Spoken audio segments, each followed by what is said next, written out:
কথা, ও মিথ্যে কথা বলছে। ওখান থেকে চলে আয়।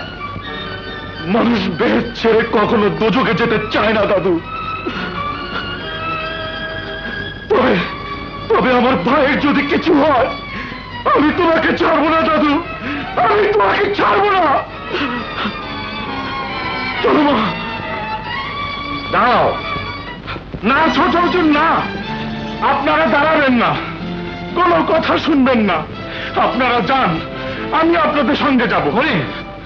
বড় হুজুর, সারা জীবন আপনার নিমক খেয়েছি, কোনদিন প্রতিবাদ করিনি। আপনি থাকেন আপনার চৌধুরী বংশের মান মর্যাদা নিয়ে। আমি আমার বৌমার সাথে গেলাম। চলো বৌমা। সর্বনাশ, একটা দুঃসংবাদ, বোন চলে গেছে। বোন নাকি এ বাড়িতে যায়, তোমরা আপন দুই ভাই। চৌধুরী সাহেব, এখন কি হবে? আমার মান সম্মান সব মাটির সাথে মিশে গেল। আমার একটি মাত্র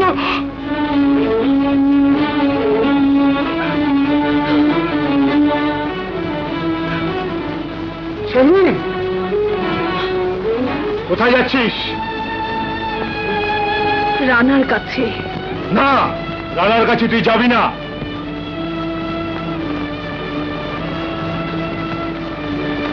যদি তুমি চাও আমি রানার কাছে না যাই, তাহলে এই পিস্তলটা রইল, ধরো। তোমার যদি আপত্তি থাকে, পেছন থেকে তুমি আমাকে গুলি করে মেরে ফেলো বাবা।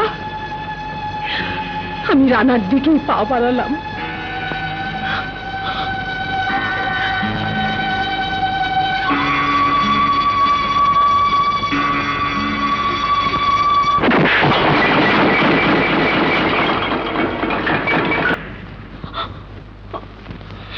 রানা, সোহেল, সোহেল তোর ছোট ভাই, রানা তোর বড় ভাই।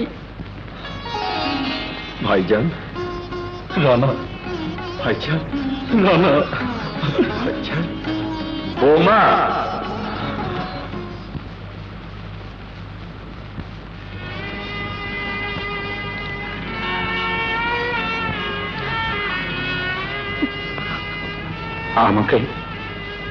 আমাকে ক্ষমা করে দাও বৌমা।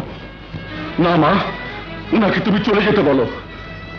যার জন্য তোমার এত কষ্ট, যার জন্য মা থেকো আমি মা হারা, তাকে তুমি চলে যেতে বলো মা, তাকে চলে যেতে বলো। বৌমা,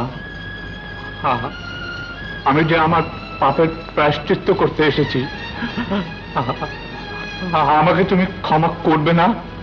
মা, যার জন্য তুমি তোমার সংসার ছেড়েছো, যে তোমার সুখ কেড়ে নিয়েছে, তাকে তুমি ক্ষমা করো না মা, তাকে চলে যেতে বলো। ও মা। ওরে না, আমার কপালে যা লেখা ছিল তাই হয়েছে। তোদের বাকে আমি কথা দিয়েছিলাম, ওনার আদেশ আমি জীবন দিয়ে হলেও পালন করব। যদি উনি ফিরে যান, তাহলে যে তোদের বাবার আত্মা কবরে কষ্ট পাবে।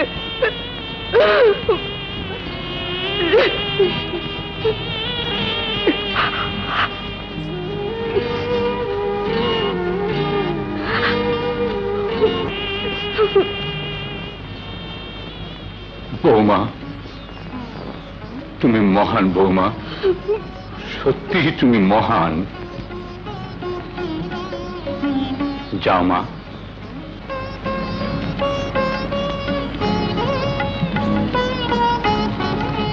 এসো বৌমা।